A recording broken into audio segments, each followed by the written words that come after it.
I want to introduce Hegel's lectures on logic today by saying a little about Hegel himself, who was born in 1770, the same year as Beethoven, and a year after Napoleon. He was born in Stuttgart in the Duchy of Württemberg, and he did not set out to become one of the greatest philosophers in world history, but instead he went to the Tübingen Theological Seminary to study theology, of course, and it was here that he became friends with Hölderlin, who would go on to become one of Germany's greatest poets, and Schelling, who was 5 years younger, but who in just a few years would become one of Germany's best-known philosophers. Interestingly, however, not one of these three seminarians went into a church-related profession or became a professional theologian, but instead, while Hölderlin became a poet and Schelling a philosopher, Hegel didn't do much of anything. For many years, in fact, he was just a home tutor, teaching kids first in Switzerland and later back in Germany. And in Switzerland, his boss had a well-stocked home library, so he did a lot of reading and some writing then, some of which still exists if you want to look into his surviving early manuscripts. Then at the extremely advanced age of 30, Hegel finally realized that his main interest in life was philosophy and that he wanted to pursue it professionally, so he got in touch with his old friend Schelling, who was already a professional philosopher, and asked for his advice. And Schelling suggested he come to Jena, where he was a professor at the university there, and try to get a job, which he did. This required Hegel to habilitate, which is rehab without the re, and this required him to write a dissertation, the subject of which, strangely, was neither philosophy nor theology, but instead Hegel chose astronomy, resulting in his notorious treatise on the planets, which itself resulted in Hegel actually getting the job. But when you hear the word job, you probably also think of the word salary, but this job didn't actually pay a salary, so it may be better to think of it kind of like an internship.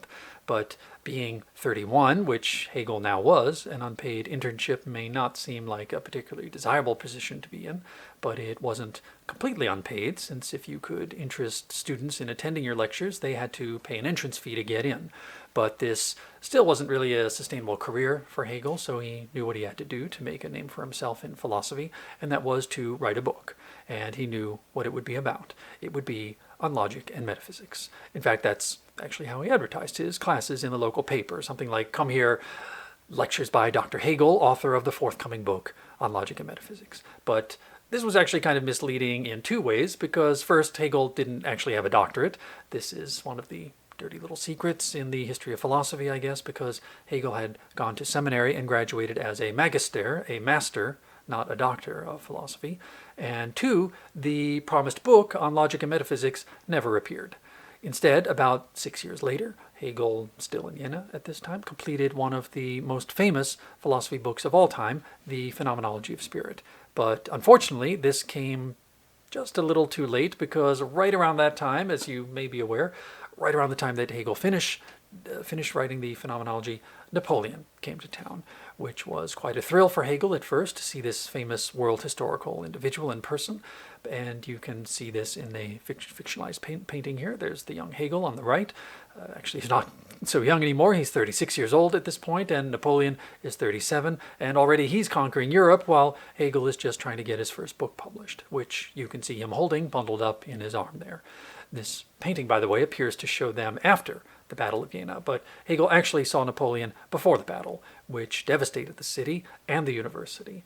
In fact, Hegel had to leave Jena afterwards, since enrollment had plummeted following the battle, which Napoleon won, by the way, meaning, of course, that the Prussians had lost. And afterwards, Hegel ends up in Bamberg, working at a newspaper for a while. And after that, his next job was in Nuremberg, working at a high school, if you can believe it. And it was here in Nuremberg that he realized that what he needed to do to get back into academic philosophy, and that was to write another book. Now, the title of the first one had actually been System of Science, Part 1, Phenomenology of Spirit. But he seems to have abandoned almost immediately that project of basing a philosophical system on phenomenology, or the experience of consciousness. And now, several years later in Nuremberg, he began again with a system based on logic, or pure thought, returning in a sense to the originally promised book on logic and metaphysics. And the result was the major work of his career, the 3-volume Science of Logic, published between 1812 and 1816, all while Hegel was still working at the high school. But the book did have the intended effect, because in 1816 Hegel left Nuremberg to become a professor of philosophy at the University of Heidelberg, and a year later he published another book, a textbook for his lectures titled The Encyclopedia of the Philosophical Sciences in Outline. This was Hegel's return to that systematic project he had unsuccessfully tried to begin with phenomenology 10 years earlier, and which he now completed in a comprehensive form, this time grounded in logic. Perhaps confusingly, like the book he had written in Nuremberg, the first part of the encyclopedia is also called The Science of Logic. But this wasn't actually a problem during Hegel's lifetime, because at that time, while the separate Science of Logic had been published in 3 volumes, the encyclopedia was only 1 volume. But that changed after Hegel's death, when the encyclopedia was broken up into 3 separate books, one of which was devoted to Hegel's logic, which meant that there were now 2 books on Hegel's logic, the original Science of Logic and the newly separated logic part of the encyclopedia. And this situation lasted throughout the 19th and the 20th centuries. But early this century, in 2001, a 3rd book of Hegel's logic was published, which is his lectures on logic. So where did this 3rd book of logic come from so recently? Well, it came from where most books by Hegel come from, which is an unexpected source, because it's not Hegel himself, it's actually Hegel's students. When Hegel died, he had only 2 regular philosophy books in print, the Phenomenology and the Science of Logic. Plus, he also had 2 textbooks for his lecture courses, the Encyclopedia and a book to accompany his social and political philosophy called The Elements of the Philosophy of Right. Almost all other books by Hegel are made up from student notes from his lectures on subjects such as the philosophy of art, philosophy of history, history of philosophy, and so on. I mentioned that the encyclopedia was broken up into 3 parts after he died, and this was so that notes from his lectures on logic, nature, and spirit could be added to the text. These were the Zusätze, and these notes came from Jena, from Heidelberg, and from Berlin. And some were from Hegel himself, but most were from his students. So they're all mixed in together, and today we don't really know where they came from, when they were written, or even who wrote them. Since 1968, however, a new critical edition of Hegel has been in publication, and by my count, in the past 53 years, they have published 69 volumes, with 7 more currently in preparation. And I assume even more to follow after that. So think of how extraordinary that is. Someone who died with only 4 books in print now has a catalog of nearly 80 volumes. And one of those more recent volumes is Hegel's Lectures on Logic, which was published for the first time this century. And it's unique for a few reasons. First, it's the first time we get to see Hegel teach a complete course on his logic from beginning to end, even though this is kind of what's promised in the logic part of the encyclopedia, but that's really just a reprint of Hegel's originally published paragraphs with a bunch of more or less random lecture notes inserted by the editor of that text. In the case of the new lectures on logic, we have a record of an individual course on his own logic taught by Hegel himself, which also happens to have been the last complete course that Hegel taught before he died unexpectedly in 1831. And even more extraordinarily, I think, is that this record was made by Hegel's own teenage son, Karl Hegel, who was a state student at that time at the University of Berlin, where his father was professor of philosophy.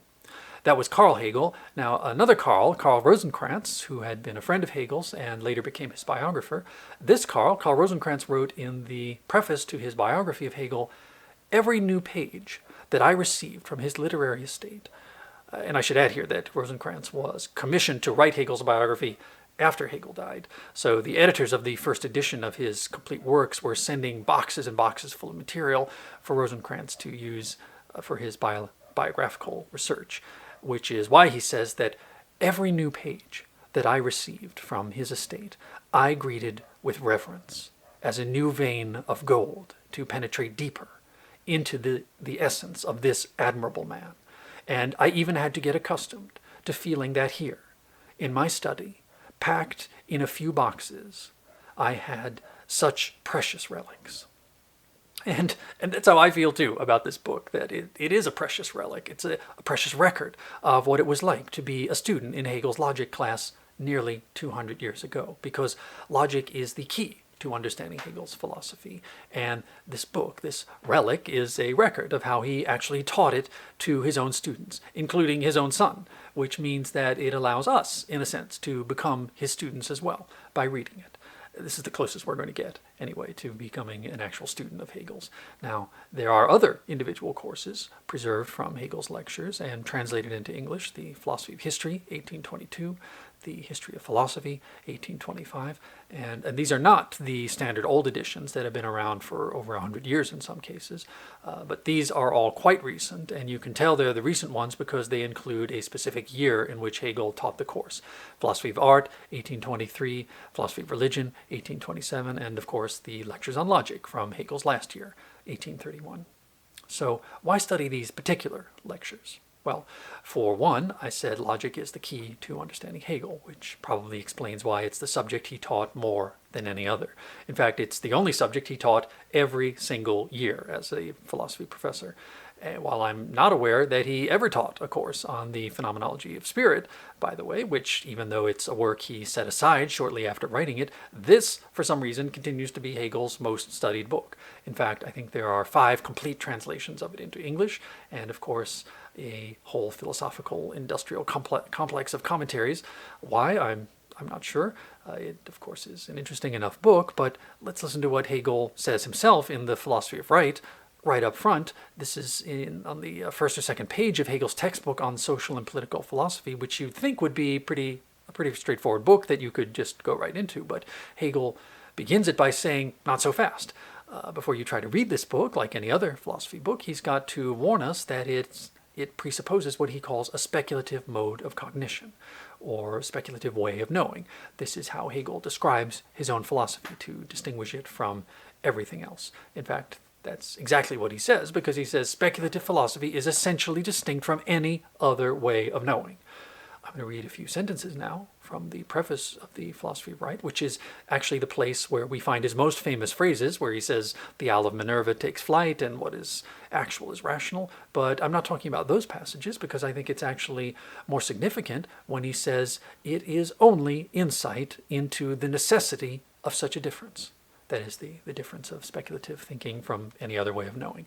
And it is only insight into the necessity of such a difference that can rescue philosophy from the shameful decay into which it has sunk in the present day.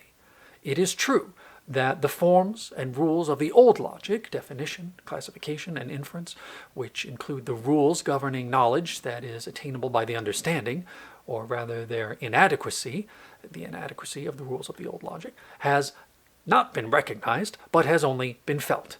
These rules have then been thrown off, as if they were mere fetters, in order to allow the heart, the imagination, and contingent intuition to say whatever they pleased. Yet since reflection and relations of thought must also come on the scene, people relapse unconsciously into the very method of commonplace deduction and argumentation that is despised.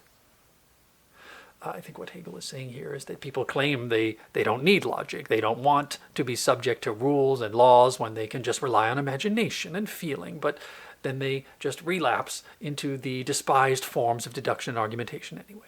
As a corrective, Hegel says, he has fully expounded the nature of speculative knowing in my Science of Logic. And it will be obvious, he says, from the work itself that the whole, like the formation of its parts, rests on the logical spirit. It is also from this point of view, above all, that I should like my book, this is the Philosophy of Right, it is from this logical point of view that I should like my book to be taken and judged. What we have to do with here is philosophical science, and in such science, content is essentially bound up with form. So what he's saying in the preface of the Philosophy of Right, before we even get to the first paragraph of the text, is that we shouldn't read this book at all if we're not familiar with his logic, or if we do try to read it without a grounding in the speculative thinking he presents in his logic, we're not going to understand it. Notice, by the way, that Hegel did not say, you need to read my Phenomenology of Spirit.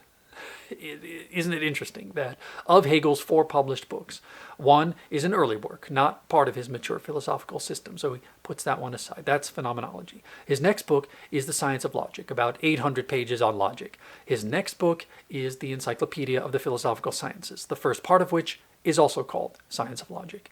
And Hegel's fourth and final book is The Philosophy of Right, which he begins by telling you not to read without first studying his logic. But how many people do you think actually take that advice?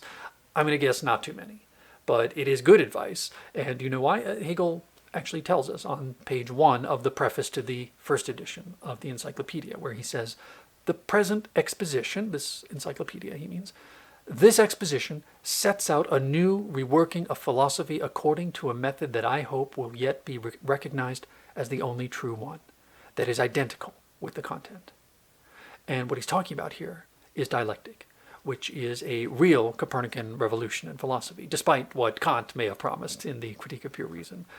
Or maybe what Kant provides actually is a Copernican revolution, because all Copernicus really does is to change our perspective in astronomy. He changes the point of view, which I think is a fairly accurate description of what Kant does in the critical philosophy, which means that what Hegel does in dialectical philosophy would have to be described as much more than just a Copernican revolution, but something like a quantum revolution, just completely changing the rules, changing the way we think entirely, which is something that Copernicus and Kant did not do. And to be fair, that may not be what they actually promised, which was a big change, but not a complete change, which is what Hegel is promising in his logic and his overall approach to philosophy. I think what he meant was what we mean today by calling something a paradigm shift. But a paradigm shift usually only changes what we think, not how we think. When we go from thinking that the Earth is in the center of the universe to thinking that the Earth just goes around the sun, we're changing where we think things are in relation to each other. We're not changing the actual laws of thought. But that's just what Hegel is proposing to do in his logic. And there's just one more thing I want to say by way of introduction, and that's about the status of Hegel's logic. Its official form is The Science of Logic. This is the book, as we've just seen, that Hegel is always referring back to. If you want to know the principle of my philosophy, look in The Science of Logic. The problem with that is that The Science of Logic didn't quite achieve a definitive form. And this is because of Hegel's sudden, unexpected death. We know that he lectured on logic every year, including 1831, but at that time he was also doing a major overhaul of the original Science of Logic, which is in 3 parts, like most things for Hegel, and which had originally come out in 3 separate volumes in 3 different years. And what he had just completed, literally a week before he died, was editing part 1, The Doctrine of Being, to be published in 1832, its 20th anniversary year, leaving the whole book in the strange position of the first section being in its second edition, with the remaining 2 sections still being from the first edition. The benefit of the lectures on logic, then, is that they don't have this problem. They present a record of what we can assume was pretty much the final form of Hegel's thinking about logic from the time when he was actively engaged in editing his original book on logic. So they're not only a unified record of Hegel's thoughts on logic, all from the same time period, but they also represent his final word on the subject as a whole.